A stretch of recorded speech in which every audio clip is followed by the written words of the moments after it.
भौतिक विज्ञान की क्लास में आप सभी का स्वागत है। आज हम वैद्युत चालन को आगे बढ़ाते हुए पढ़ाएंगे। इसमें कुछ डेरिवेशन को समझेंगे, ओम के नियम को भी समझेंगे। आइए देखते हैं। ओम का नियम हम लोग समझते हैं। ओम का नियम वैसे आप सबने पहले भी पढ़ा होगा। इसके बारे में आपको बता दें कि सन 1826 में जर्मन के वैज्ञानिक थे। जर्मन के वैज्ञानिक, इनका पूरा जो नाम था, मतलब जर्मन वैज्ञानिक थे, जर्मन के वैज्ञानिक, इनका वैसे पूरा नाम है डॉक्टर जॉर्ज साइमन ओम। मतलब इनका नाम है डॉक्टर जॉर्ज साइमन ओम। तो साइमन ओम, तो इन्होंने, आपको बता दें, किसी चालक के सिरों पर लगाए गए वैद्युत विभवांतर तथा उसमें प्रवाहित होने वाली वैद्युत धारा के संबंध में एक नियम प्रस्तुत किया था, तो जिसे हम लोग ओम का नियम कहते हैं। तो इस नियम के अनुसार क्या होता है, इसके नियम के अनुसार क्या होता है उसको देख लीजिए। हम लोग इसको रटेंगे नहीं, भौतिक विज्ञान रटने की चीज नहीं है, हम लोग समझते हुए आगे बढ़ते हैं। इसमें होता है कि यदि किसी चालक की भौतिक अवस्थाएं, यदि किसी चालक की यदि किसी चालक की भौतिक अवस्थाएं कौन कौन सी भौतिक अवस्थाएं हैं, तो जैसे ताप, जैसे ताप जैसे ताप, इसमें कोई परिवर्तन ना हो, में कोई परिवर्तन ना हो, कोई परिवर्तन ना हो, तो उनके सिरों के बीच, उनके सिरों के बीच उनके सिरों के बीच लगाए गए वैद्युत विभवांतर, लगाए गए वैद्युत विभवांतर वैद्युत विभवांतर विभवांतर तथा उसमें बहने वाली तथा उसमें बहने वाली बहने वाली वैद्युत धारा का अनुपात, वैद्युत धारा का अनुपात नियत रहता है, अनुपात नियत रहता है। या फिर इसको हम लोग ऐसे भी कह सकते हैं, जब किसी चालक, देखिएगा, ये यदि किसी चालक की भौतिक अवस्थाएं परिवर्तित ना हो, तो चालक के सिरों के मध्य विभवांतर प्रवाहित धारा के अनुक्रमानुपाती होता है। तो यहां से क्या आ जाएगा कि V is equal to, proportional to का चिन्ह हटाएंगे तो एक कांस्टेंट आ जाएगा R, और साथ में आ जाएगा I। तो R बराबर क्या आ जाएगा, V अपॉन I। ये जो R है ये नियतांक है, और इसको हम लोग वैद्युत प्रतिरोध कहते हैं। इसी को हम लोग बोलते हैं वैद्युत प्रतिरोध। इसी का जो मात्रक होता है वो होता है ओम। तो हम ये बोल सकते हैं कि स्टेटमेंट में ये भी बोल सकते हैं, ये जो स्टेटमेंट निकल के आया, यदि किसी चालक की भौतिक अवस्थाएं अपरिवर्तित रहें तो चालक के सिरों के मध्य विभवांतर प्रवाहित धारा के अनुक्रमानुपाती होता है। तो V प्रोपोर्शनल टू I हो गया, V is equal to R I हो गया, R is equal to V upon I. अब इसके बाद हम लोग समझते हैं विशिष्ट प्रतिरोध को या प्रतिरोधकता को। तो विशिष्ट प्रतिरोध या प्रतिरोधकता की परिभाषा क्या हो जाएगी, जब किसी चालक में वैद्युत धारा प्रवाहित होती है तो चालक के भीतर किसी बिंदु पर क्षेत्र की तीव्रता तथा धारा घनत्व के अनुपात को विशिष्ट प्रतिरोधकता कहते हैं। इसे रो से प्रदर्शित करते हैं। रो बराबर क्या होता है, E बटे जे। इसके अलावा आपको आपको बता दें कि रो बराबर E अपॉन जे हो गया, तो हम ये कह सकते हैं किसी चालक में यदि तार की लंबाई है, तार की लंबाई L है, अनुप्रस्थ काट का क्षेत्रफल A है, जैसे ये एक तार है, इसकी लंबाई मान लीजिए स्मॉल l है, इसके अनुप्रस्थ काट का जो क्षेत्रफल है चालक का, वह ए है, तो हम ये कह सकते हैं इनके सिरों पर जो विभवांतर होगा V लगाने पर जो स्थायी धारा होगी वो I प्रवाहित होगी या बहती रहेगी। तो वहां पे जो विशिष्ट प्रतिरोधकता होगी वह वैद्युत क्षेत्र की तीव्रता तथा धारा घनत्व के अनुपात में होती है, अर्थात रो बराबर क्या आ जाएगा, E बटे जे। आपको एक चीज आपको और भी पता है कि जब कभी भी किसी सिरों के मध्य विभवांतर V बहता है तो वैद्युत क्षेत्र की तीव्रता E बराबर क्या होती है, V बटे एल। तो V बटे एल, यहाँ पे V बटे एल आगे मान लीजिए इसको हमने कैपिटल एल लिखना हो तो कैपिटल एल लिख सकते हैं, स्मॉल एल लिखना चाहे तो स्मॉल एल भी लिख सकते हैं। तो जो भी मान लीजिए स्मॉल एल ले रखा है तो E इज इक्वल टू क्या हो जाएगा, V अपॉन एल। धारा घनत्व तो आपको बताया था, धारा घनत्व की परिभाषा होती किसी चालक में प्रवाहित धारा तथा अनुप्रस्थ परिच्छेद के क्षेत्रफल के अनुपात को धारा घनत्व कहते हैं। फिर से परिभाषा सुन लीजिए, किसी चालक पर प्रवाहित धारा तथा अनुप्रस्थ काट के क्षेत्रफल के अनुपात को धारा घनत्व कहते हैं। तो J बराबर I अपॉन ए हो गया, तो रो बराबर क्या आ जाएगा, V अपॉन एल बटे I अपॉन ए। तो रो बराबर V अपॉन आई ए अपॉन एल हो गया। देखिए ये जो मान है V अपॉन आई, ये आपने अभी बताया था आपको ओम के नियम से। ओम का नियम होता है जब किसी चालक की भौतिक अवस्थाएं परिवर्तित ना हो तो चालक के सिरों के मध्य जो विभवांतर होता है वह प्रवाहित धारा के अनुक्रमानुपाती होता है। या फिर हम कह सकते हैं किसी चालक की भौतिक अवस्थाएं अपरिवर्तित रहे तो चालक के सिरों के मध्य विभवांतर तथा प्रवाहित धारा के अनुपात को प्रतिरोध कहते हैं। अर्थात हम ये यही ओम का नियम होता है, तो इसकी जगह हम लोग आर लिख सकते हैं। तो rho is equal to R A upon L. अब देखिए यहां से यदि हमने कह दिया कि यदि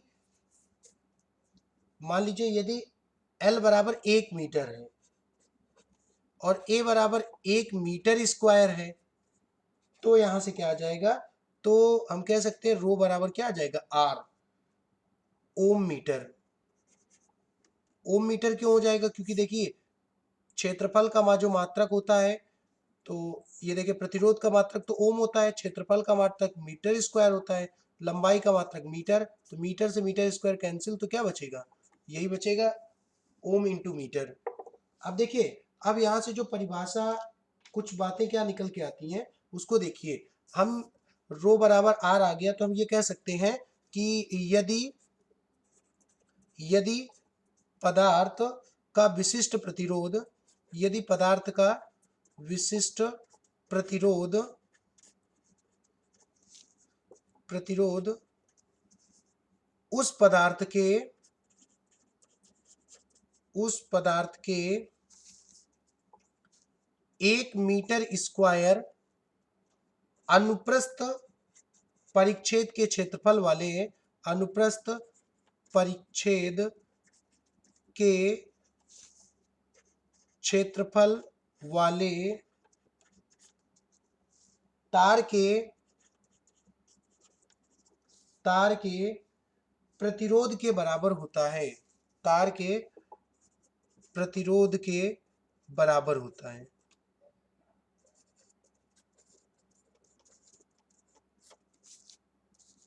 तो इसका मात्रक क्या हो जाएगा, तो इसका मात्रक क्या हो जाएगा, ओम इंटू मीटर। तो आप देखिए एक चीज और आपको बताते चलें कि जैसे मान लीजिए हमने ये अभी बताया कि rho is equal to R A upon L है। यहां से दो तीन बातें हमें ध्यान में रखनी है।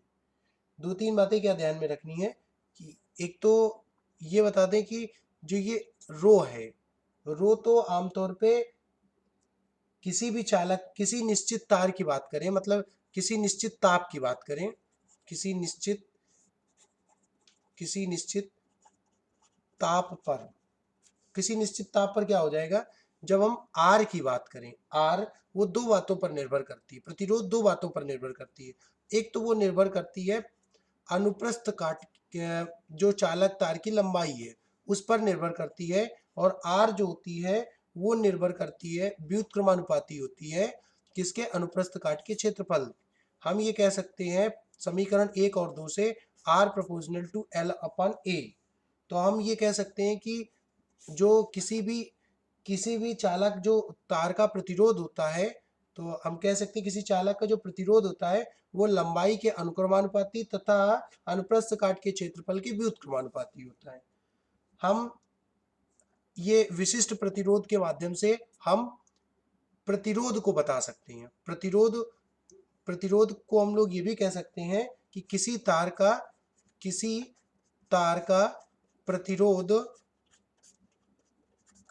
का प्रतिरोध उसकी लंबाई के अनुक्रमानुपाती तथा अनुप्रस्थ काट के क्षेत्रफल के अनुप्रस्थ परिच्छेद कह दीजिए या काट के क्षेत्रफल कह दीजिए के क्षेत्रफल के व्युत्क्रमानुपाती होता है। व्युत्क्रमानुपाती होता है। तो यहां से ये चीज निकल के आ जाती है। अब यदि हम बात करें विशिष्ट प्रतिरोध के विमा की, मात्रक तो पता चल गया ओम इंटू मीटर। यदि हम विमा की बात करें तो देखिए rho is equal to R A upon L लिखा है। तो यहाँ पहले तो मात्रक में आ जाते हैं, तो मात्रक तो पता चल गया क्या होता है, ओम इंटू मीटर।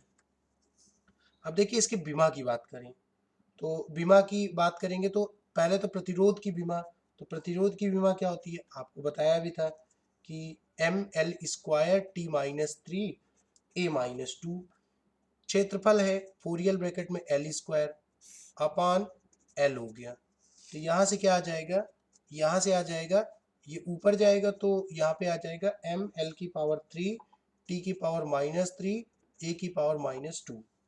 तो ये जो निकल के आती है ये विमा है, किसकी है, विशिष्ट प्रतिरोध की। तो यहाँ से हम कुल मिला के विशिष्ट प्रतिरोध की विमा बता सकते हैं। अब बात आती है विशिष्ट चालकता की। हम लोग विशिष्ट चालकता को समझते हैं, स्पेसिफिक कंडक्टेंस। तो होता क्या है, जैसे आपने प्रतिरोध पढ़ा है तो प्रतिरोध के साथ में चालकता भी पढ़ी थी। तो चालकता की परिभाषा क्या होती थी, तो उस समय हम लोग ये बताते थे कि प्रतिरोध के व्युत्क्रम को चालकता कहते हैं। वैसे विशिष्ट चालकता की बात करेंगे तो विशिष्ट चालकता की परिभाषा क्या हो जाएगी, विशिष्ट प्रतिरोध के व्युत्क्रम को विशिष्ट चालकता कहते हैं। हम लोग कोई परिभाषा रटेंगे नहीं, रटना भौतिक विज्ञान में हानिकारक होता है, हम लोग हर चीज समझते चलते हैं। तो विशिष्ट प्रतिरोध के व्युत्क्रम को विशिष्ट चालकता कहते हैं, चालकता कहते हैं। तो अब देखिए हमने आपको बताया कि विशिष्ट चालकता बताया, तो आप देखिए तो इसको हम लोग सिग्मा से प्रदर्शित करते हैं, sigma is equal to 1 row.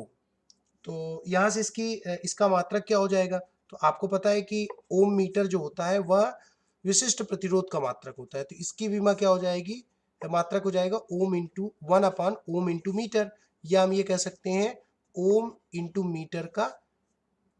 Metre का इनवर्स।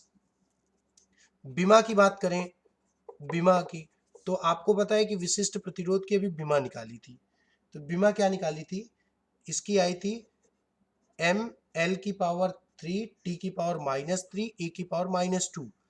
यदि हम इसका व्युत्क्रम कर देंगे तो वह विशिष्ट चालकता की आ जाएगी। तो ये एम की पावर माइनस वन, एल की पावर माइनस थ्री, टी की पावर थ्री, ए स्क्वायर, ये जो विमा निकल के आती है ये विशिष्ट चालकता की आती है।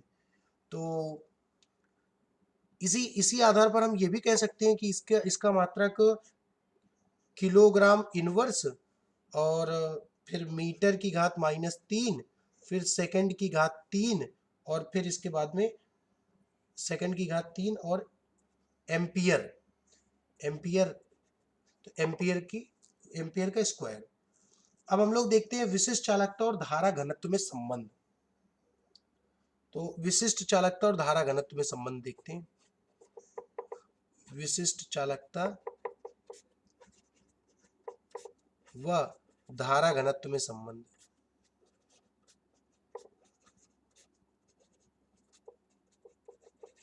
तो धारा घनत्व में संबंध क्या है देखिए।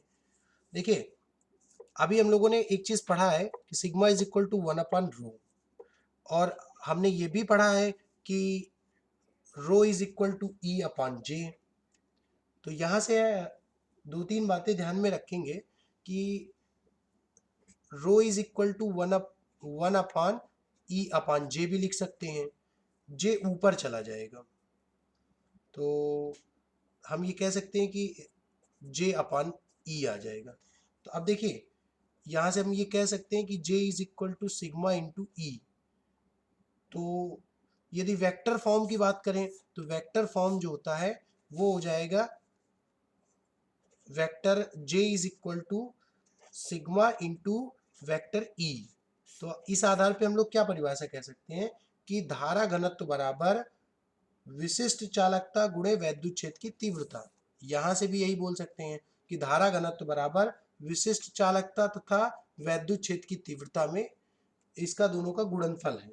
तो इसी को हम लोग संबंध के रूप में कह सकते हैं कि विशिष्ट चालकता और धारा घनत्व का यही संबंध होता है। तो आशा करते हैं कि आपको पूरा पूरा समझ में आ रहा होगा, और कोई समस्या हो तो आप बता सकते हैं। अब हम लोग देखते हैं वैद्युत ऊर्जा तथा शक्ति। तो आपको बता दें कि वैद्युत ऊर्जा का हम लोग प्रयोग दैनिक जीवन में देखते भी हैं। वैद्युत ऊर्जा का के रूप में यदि हम दैनिक जीवन की बात करें तो बिजली का जो बल्ब होता है, या बिजली की जो बिजली से जुड़े हुए जो भी इलेक्ट्रिक सामान होते हैं उनकी जब हम बात करें, जैसे हीटर हो गया, पानी गर्म करने का रॉड हो गया, इन सब में वैद्युत ऊर्जा का प्रयोग होता है। तो हम ये कह सकते हैं कि जब किसी तार के सिरों पर बैटरी के साथ जोड़ते हैं तो जो मुक्त इलेक्ट्रॉन अपवाह वेग से चलने लगते हैं, तो वहाँ तार में वैद्युत धारा के बहने के कारण ऐसा होता है। तो इलेक्ट्रॉन जो होते हैं वो लगातार टकराते रहते हैं, तो टकराने से क्या होता है, ऊर्जा का क्षय होता है। ऊर्जा को लगातार वैद्युत ऊर्जा को लगातार बनाए रखने के लिए बैटरी से लगातार ऊर्जा ली जाती है। हम वैद्युत ऊर्जा को आमतौर पे ऊर्जा जो होती है वो कार्य के बराबर होती है, और जब कार्य की बात करें तो आपको बता दें कार्य बराबर क्या होता है, विभवांतर गुणे आवेश। तो आपको ये भी बता दें कि Q बराबर IT होता है, तो W बराबर क्या हो जाएगा, V इंटू IT। तो हम लोग ये भी बोल सकते हैं कि यदि हम मान लीजिए V बराबर आई आर कह दिया तो W बराबर क्या कह देंगे कि I²RT।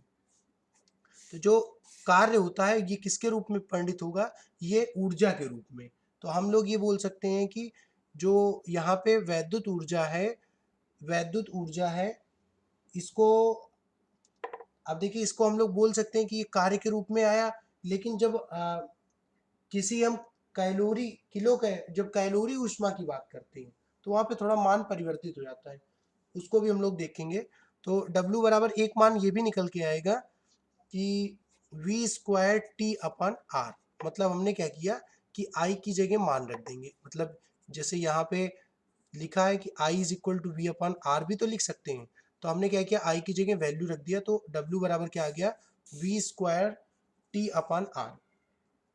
अब देखिए ये जो मान निकल के आता है ये जूल में आ जाता है, लेकिन जब भी हम कभी भी जूल को कैलोरी में बदलते हैं तो आपको बता दें कि एक कैलोरी जो ऊष्मा होती है, एक कैलोरी ऊष्मा वह 4.2 जूल कार्य के बराबर होती है, मतलब 4.2 जूल के बराबर होती है।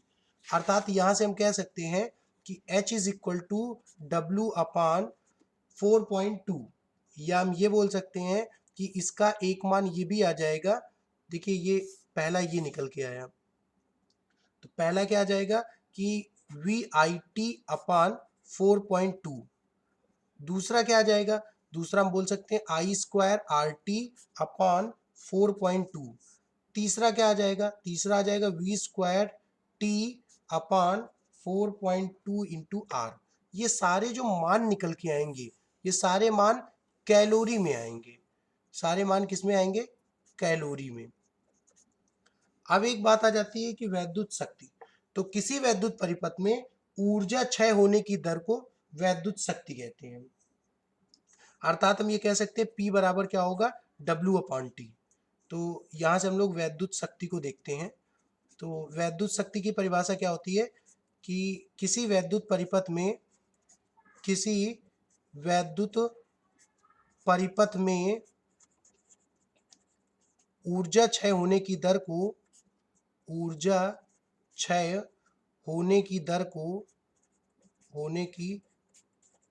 को वैद्युत शक्ति कहते हैं। वैद्युत शक्ति कहते हैं।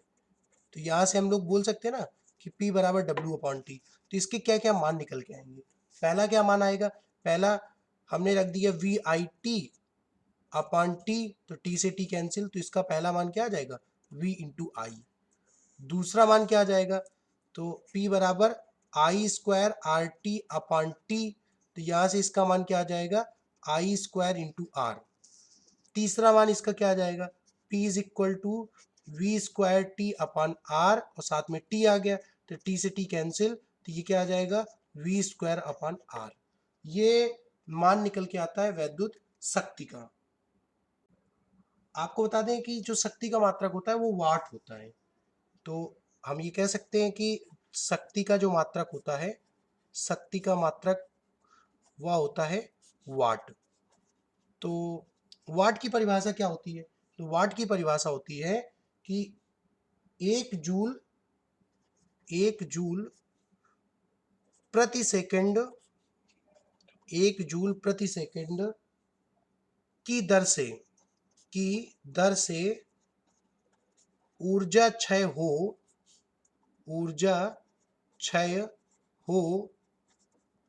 तो शक्ति 1 वाट होता है या 1 वाट कहलाती है। तो आपको बता दें कि इसका कुल मिला के शक्ति का जो मात्रक होता है वाट होता है। तो हम ये कह सकते हैं कि 1 वाट बराबर 1 जूल प्रति सेकंड। या फिर इसको हम लोग एक चीज और भी बता दें कि जैसे अभी हमने बताया कि P बराबर VI, तो इसको हम लोग ये भी बोल सकते हैं कि यदि हम वाट की बात करें तो 1 वाट बराबर क्या आ जाएगा, 1 वाट बराबर आ जाएगा वोल्ट इंटू एम्पियर। या फिर जैसे जितना भी आपको 1 वाट किसके बराबर होता है, 1 वोल्ट इंटू 1 एम्पियर के। तो हम ये इसको इस तरीके से बता सकते हैं। एक चीज और बता दें कि जैसे मान लीजिए कभी भी आप देखते हैं तो वो उसमें मशीनों में लिखा रहता है, या बड़े बड़े जो इलेक्ट्रिक सामान होते हैं उसमें कुछ लिखे रहते हैं। जैसे लिखा है, मान लीजिए जैसे इसको देख लीजिए कि लिखा रहता है कि 40W और फिर लिखा रहता है 220 वोल्ट। इसका क्या मतलब होता है, इसका मतलब होता है कि 220 वोल्ट, जब 220 वोल्ट हम जलाएंगे तो हमारे में जो ऊर्जा, जो हमारे में शक्ति क्षय होगी वह 40 वाट की होगी। तो इस तरीके से हम लोग इसको समझते हैं। आमतौर पे इसको इसी तरीके से समझा भी जाता है। तो हम ये कह सकते हैं कि किसी बल्ब में यदि 40 वाट और 220 वोल्ट लिखा है तो इसका मतलब होता है कि 220 वोल्ट जलाने पर 40 वाट की शक्ति क्षय होती है। या हम कह सकते हैं कि 1 सेकंड में 40 जूल वैद्युत ऊर्जा ऊष्मा तथा प्रकाश में बदलेगी। ये इसका मतलब होता है।